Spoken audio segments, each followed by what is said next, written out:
सोचिए वो रात कैसी रही होगी। सन 30 ईसा पूर्व की एक रात।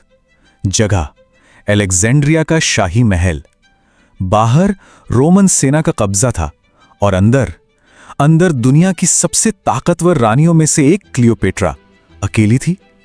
और उसी रात वो अपने कमरे में मृत पाई गई। तो सवाल ये है कि इतिहास की सबसे मशहूर रानी की मौत आखिर हुई कैसे? हजारों सालों से हमें एक कहानी सुनाई गई है, एक जहरीले सांप की कहानी।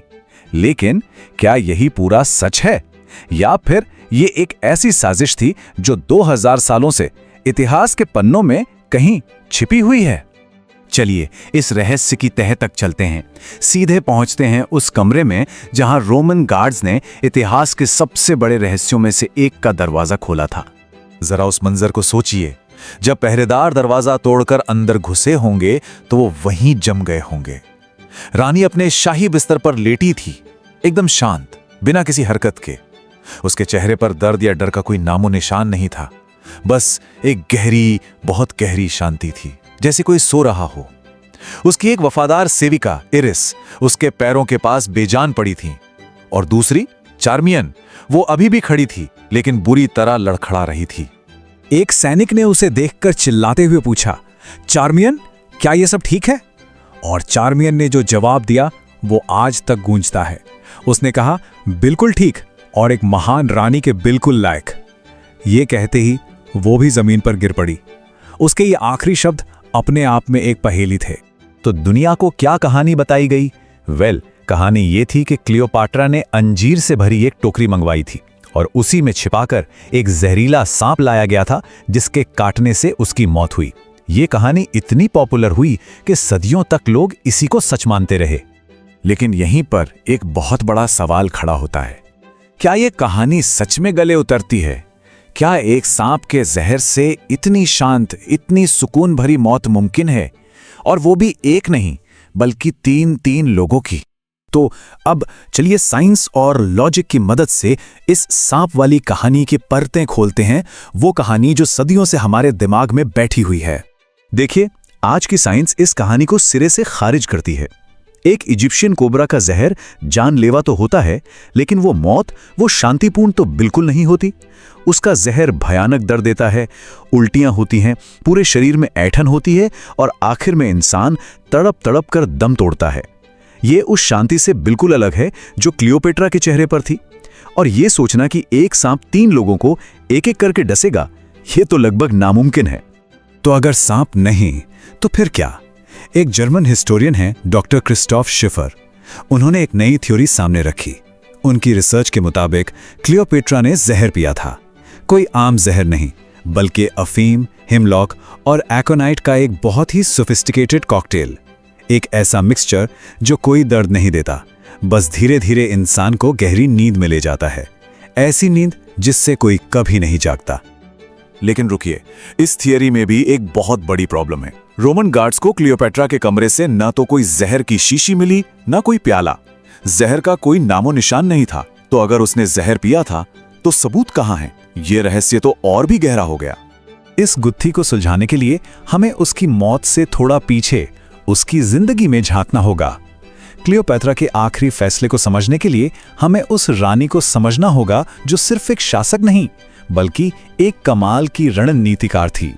देखिए, क्लियोपेट्रा सिर्फ अपनी खूबसूरती के लिए नहीं जानी जाती थी, वो एक जीनियस थी।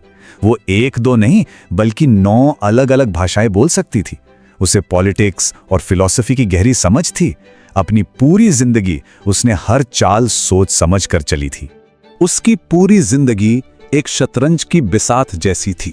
सिर्फ 18 साल की उम्र में गद्दी पर बैठना, फिर जूलियस सीजर से हाथ मिलाकर अपनी सत्ता को बचाना, और उसके बाद मार्क एंटनी के साथ मिलकर एक नए साम्राज्य का सपना देखना। हर कदम एक सोचा समझा दाव था। लेकिन फिर एक्टियम की लड़ाई में ऑक्टेवियन से मिली हार ने इस पूरे खेल को पलट कर रख दिया। और अब हम पहुंचते हैं कहानी के आखिरी हिस्से में।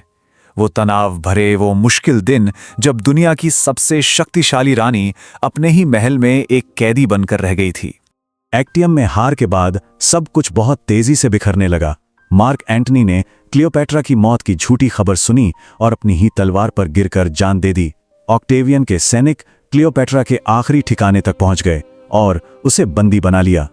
और फिर ऑक्टेवियन से उसकी वो आखिरी मुलाकात हुई जिसने सब कुछ हमेशा के लिए तय कर दिया। उस मुलाकात में क्लियोपैट्रा ने ऑक्टेवियन की आंखों में उसका प्लान पढ़ लिया था। ऑक्टेवियन उसे जिंदा रखना चाहता था, हाँ, लेकिन सिर्फ एक वजह से। वो उसे जंजीरों में जकड़कर रोम की सड़कों पर एक ट्रॉफी की तरह घुमाना चाहता था। दुनिया को दिखाना चाहता था कि उसने मिस्र की महान रानी को झुका दिया। और क्लियोपैट्रा जैसी शख्सियत के लिए यह अपमान मौत से भी ज्यादा बुरा था।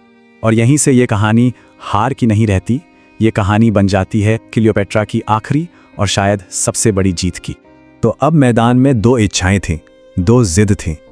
एक तरफ ऑक्टेवियन था जो क्लियोपैट्रा को सरेआम जलील करके अपनी जीत का ढिंढोरा पीटना चाहता था, और दूसरी तरफ थी क्लियोपैट्रा जो सम्मान के साथ मरना चाहती थी, अपनी कहानी का अंत खुद लिखना चाहती थी और हमेशा के लिए अपने प्यार एंटनी के साथ दफन होना चाहती थी। उस आखिरी रात उसने हार नहीं मानी। उसने एक रानी की तरह तैयारी की। उसने स्नान किया, अपने सबसे कीमती शाही कपड़े पहने और मिस्र की फराओ का ताज अपने सिर पर रखा। उसने ऑक्टेवियन के लिए एक खत भी लिखा जिसमें सिर्फ एक ही मांग थी, उसे एंटनी के साथ दफनाया जाए। ये किसी हारी हुई औरत के काम नहीं थे, ये एक रानी का आखिरी सोचा समझा ऐलान था।